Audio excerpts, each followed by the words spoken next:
Vamos ao início e já direto ao final da história, que é bem curtinha. É que é para você não reclamar que o vídeo é longo, então eu fiz o início e o final. O meio eu deixei depois do final. Depois, se você quiser assistir e gosta de refletir, então assista o meio. Você entendeu já, né? Que vai vir depois do final. Beleza? Tenho boas e más notícias.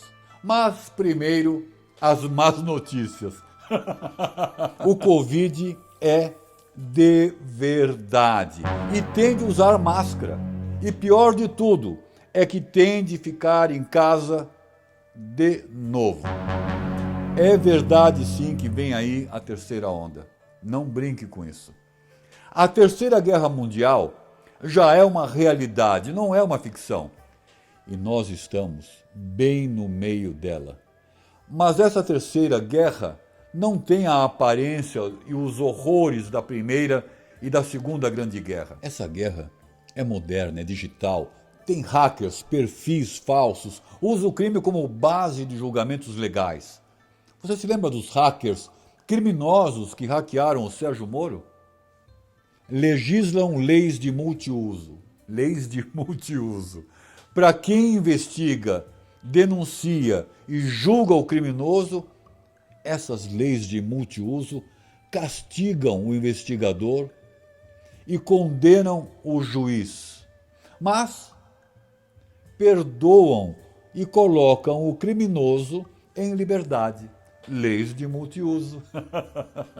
Essa terceira guerra não precisa de soldados, mísseis, tanques, de todo aquele aparato bélico das guerras do passado. Primeiro, cada país tem a sua própria missão. A terceira guerra, ela começa em casa, aqui no nosso país. Aqueles países de economia forte, as superpotências, como são conhecidas, se unem para estrangular a economia de outros países. Por exemplo, por descuido, não de propósito, deixaram escapar um vírusinho bem perigoso para nivelar aquilo que a reforma da aposentadoria, lembra, não consegue pagar. Se é que você me entende. Mas como eu já disse, não foi de propósito. Mas se aproveitaram do vírus, né? Você me entende, né? Mas voltando ao assunto, esse vírusinho bem perigoso espalha o medo. Esse medo é mais efetivo do que custear as guerras. Sabe aquela velha guerra tradicional de invasão que custa muito caro para conquistar um país? Porque custa muito caro financiar uma guerra. Então o medo tranca as pessoas em casa, e com razão tranca as pessoas em casa. Força a queda dos preços, derruba a bolsa de valores, arrebenta a produção e o mercado de trabalho. E finalmente, aumenta a compra online. Esse é o bom lado das coisas. Aumenta a entrega do online, que também cria novos empregos. Motoboys, carros, etc. Mas muitos são demitidos. Esses desempregados ficam sem o velho e sem o novo emprego. Pequenas empresas, pequenas indústrias, pequenos comércios fecham. Muitos por falência. As grandes indústrias, os grandes fazendeiros, os grandes comerciantes e, claro, os bancos ficam ainda maiores e com muito mais lucro. Quem não faliu, cresceu. O horror do vírus contamina pessoas, contamina a agricultura, a carne, contamina a dignidade. Esse vírus perigoso da peste corrompe o Congresso, corrompe os governadores, corrompe a Constituição, corrompe as leis, corrompe os tribunais, corrompe o Supremo Tribunal Federal, que deliberadamente ataca e enfraquece o sistema imunológico da Presidência da República, inibe a liberdade de ir e vir da população, obriga a mídia e as redes sociais a difundirem com eloquência a contagem das vítimas dessa terceira guerra em curso. Fique em casa, fique em casa. Atenção, fique em casa. O número de vítimas está aumentando. Você está protegido, você é a fonte de lucro. Não tenha medo não de tomar a vacina. 2 doses e você fica protegido até o próximo ano. Claro que é seguro tomar a vacina. Com tanto lucro que vão ter com a vacinação, quem vai querer perder o seu bolso, mano? Entendeu por que é segura a vacina? Agora vamos ao fim da história. A boa notícia é que tudo que eu falei até agora foi uma invenção criativa, uma ficção, uma teoria da conspiração. E se você está assistindo esse vídeo, fique feliz. Sabe por quê? Porque isso significa que você está vivo. Qual você vai tomar? A do Dória ou a da Pfizer? Zangão Blues. Aqui começa o meio da história. Essa parte é para você que não é preguiçoso, que gosta de refletir e de pensar. É o único canal que mete o ferrão sem dó. Sejam bem-vindos ao canal de opinião e dos seus comentários e perguntas do Zangão Blues. E agora, com a ajuda dos inscritos que me ajudam, inspiram e me instigam. Obrigado a você por me ajudar a meter o ferrão bem mais fundo. Veja aí se o sininho está ativado, com a opção de todas, beleza? E se você está inscrito aqui no canal, beleza? Biden, Trump, Bolsonaro, Estados Unidos, Brasil, China, Nova Ordem, a mídia, o Supremo Tribunal Federal, conspiração, Congresso Nacional, política. Conspiração. Chega a ter um sentido pejorativo, não é mesmo? Muitas vezes dá a impressão de que conspirar é uma teoria da mentira, do mal, da invenção criativa e fictícia. Concorda comigo?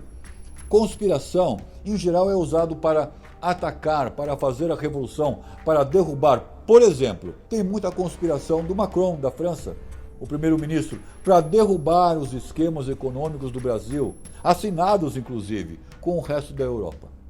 Ele quer boicotar o Brasil, então tem toda uma conspiração aí por baixo. Mas vamos verificar, primeiramente, o significado da palavra conspirar. A origem da palavra conspirar vem do latim conspirare, que quer dizer soprar ou respirar juntos. O do conspirar, significa harmonia, juntos. E o expirare, conspirar, significa assoprar, respirar.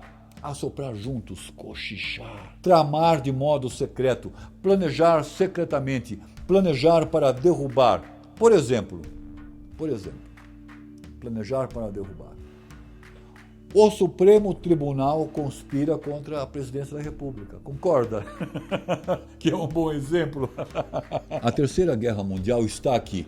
Você já ouviu dizer que tem um embaixador chinês emprestando, investindo muito dinheiro na América Latina e principalmente na América do Sul?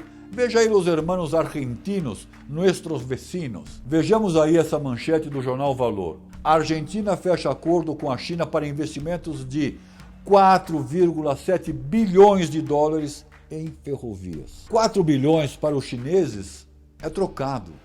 Mas o que os argentinos terão de dar em troca? Essa é a pergunta. A China, ao celebrar o 200º aniversário de Karl Marx, enviou para a Alemanha uma estátua com mais de 5 toneladas de altura. 5 metros de altura! O que te lembra isso? Pensa, não te lembra o cavalo de Troia? Estátua de metal e de altura suficiente para uma poderosa antena de transmissão. Será? Eu acho que eles vão escutar até formiguinha dentro do banheiro dos alemães. Muita gente se engana com a China, acha que a China é comunista, marxista. O interessante é que grande parte da mídia, da dita imprensa livre, é de esquerda. Tarde demais será quando a China comunistar o Brasil e o mundo inteiro, provavelmente. O Google, YouTube, Facebook, Twitter e outras redes sociais que tanto censuraram canais de direita, que já fecharam tantos e tantas contas de canais de direita? Pois é. Só que na China não tem Facebook, não tem Google, não tem YouTube, WhatsApp. Tem um tal de Baidu que é para bate-papo e encontros online. Tudo controlado fortemente pelo governo chinês. E se você é turista lá, você é instruído a não acessar esses sites, Google, só com VPN. E se te pegarem, mano, a China é um regime autoritário e de capitalismo suíno e escravizador. O médico da pandemia, por exemplo, abriu a boca e morreu, mano. Eu vou te explicar como é que funciona o comunismo chinês em 2 sentenças. O governo é capitalista e vivem como tal. O povo é comunistado e divide comunamente com o governo chinês. Isso é tudo. Para eles viverem bem. Para o governo chinês viverem bem. É incrível o esforço que os governantes, com a ajuda da imprensa livre, fazem para que tudo vá para a esquerda. E depois serão calados, censurados.